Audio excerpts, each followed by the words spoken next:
Hi Cancer, this reading is for you if you're in love with or have a crush on someone and would like to know how they feel about you. I'll do two spreads. In the first spread, we'll try to see if they feel the same way about you. Then, if the feelings are mutual, in the second spread, we'll look at the potential between you and this person. Or, if their heart is with someone else in the second spread, we'll see who is coming towards you in the near future. Please like, share, and subscribe to support this channel. Alright Cancer, let's see what the person you're in love with or have a crush on thinks about you. We have the Chariot, we have the King of Swords clarified by the Page of Swords, we have the Fool clarified by the Six of Wands, and we also have the Three of Pentacles on the bottom of the deck. You could be dealing with an air sign, Gemini, Libra, or Aquarius, or pretty much any zodiac sign. This is a very straightforward reading, Cancer. Yep, it is. You're dealing with this King of Swords, and this is either somebody you work with, or they could be associated with the way you make your money, or they are in the same gym with you, they're in the same class with you, they're in the same club with you. A book club, or perhaps they take, if you take like rock climbing lessons, they could be in that class with you. You know, this person is associated with some kind of a group of people, where you and them do something together, or you go to the same place. You get the idea, right? Yeah, the very first card that came out is the Chariot, right? That's your card, Cancer, right?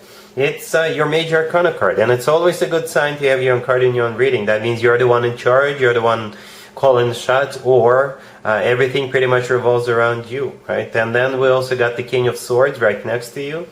And the King of Swords could be an air sign, Gemini, Libra, or Aquarius. If they're not an air sign, this is somebody who is very straightforward, very direct, honest, and all that kind of stuff. And they're clarified by the Page of Swords. The Page of Swords is a card of spying.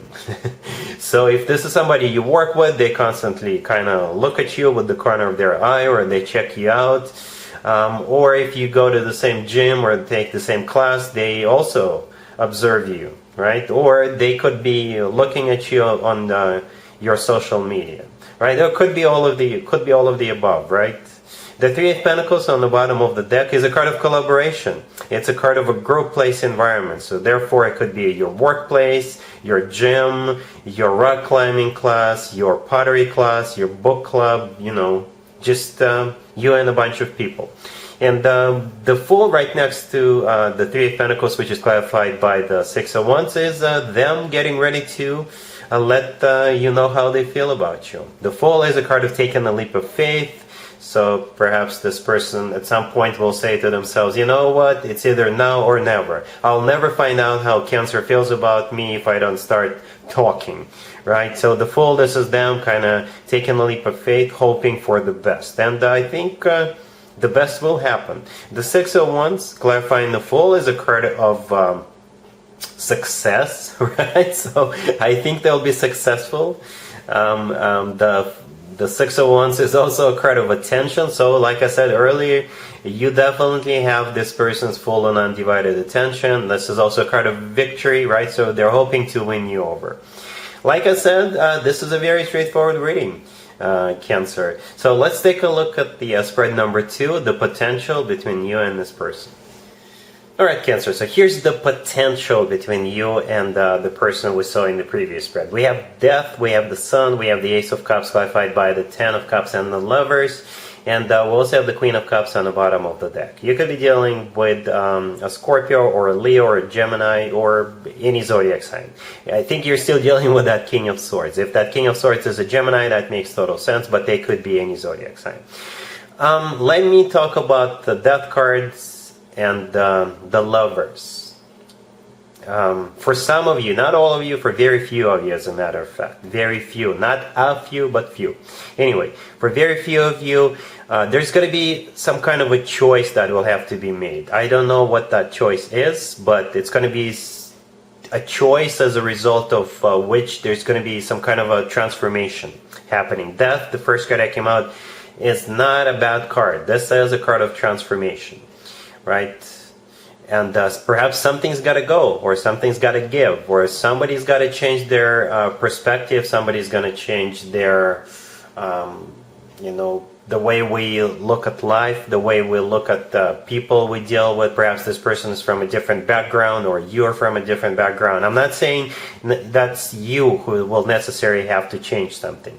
Both of you. Every relationship is a two-way street, right? So with the Death card and the Lovers being on the same spreads, perhaps something's got to change in a big way. And I don't think it's going to be a sacrifice. It's just something about, I don't know, something's got to change. I hope I'm not too confusing for you guys. So if that change takes place, then you will have your happily ever after with this person. Okay? Death is still a major transformation. If nothing's got to change, then perhaps death symbolizes your old lifestyle. And what I mean by that, your single days are pretty much coming to an end. Right? You see how on the right side of the Death card, on the right side of it, in the middle, there is a sun coming up. There is a sunrise. And right next to the Death card, we have the actual Sun card. So that is very symbolic. So the sunrise usually symbolizes a new day, a new chapter, a new era, a new life, right? The Sun is the personal Leo card. You could be dealing with a Leo or somebody with Leo in their chart. But the Sun is a card of clarity.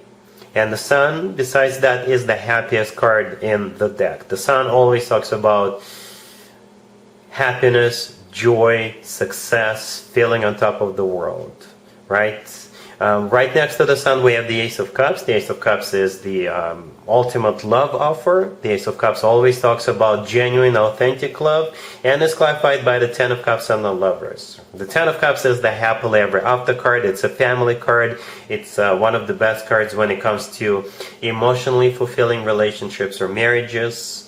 Right, and the Lovers, like I said, is also a card of a choice, but it's also a card of a Gemini. You could be dealing with a Gemini. The Lovers, in my opinion, is one of the best cards in the tarot deck when it comes to a love connection between two people. So it's a soulmate card. It's a card of a twin flame connection, if you believe in twin flames. And it could be the lover of your life card, right? So yeah, Cancer, don't get really hung up on what I was talking about in the beginning of the spread, where something's got to change. If this is applicable to you, then you'll know what's got to go, or something, whatever needs to change, you'll know what it is, or you'll know what needs to change about this person. If you're already not aware of what's got to go or something that's got to change, don't worry about it. In that case, it's still a transformation of your life. Perhaps you're not going to be so single anymore, right? And you definitely have your happily ever after with this person as the potential. We have you in the spread as well, the Queen of Cups on the bottom of the deck. That is your card. Cancer, male or female, absolutely doesn't matter. I really like how we have the happiest card in the deck and the happily ever after in the same spread. Yep. The potential is off the chart. It's amazing. Okay? Really happy for you, Cancer. Congratulations, and that's what I have for you for this reading. If this video resonates with you, please like it. Please also share and subscribe. And other than that, Cancer, have an amazing June. And there you have it. I hope my readings resonated with you, and if they did, I hope they make your lives better in one way or the other. Please share and subscribe and hit the bell to get notified. Thank you for watching.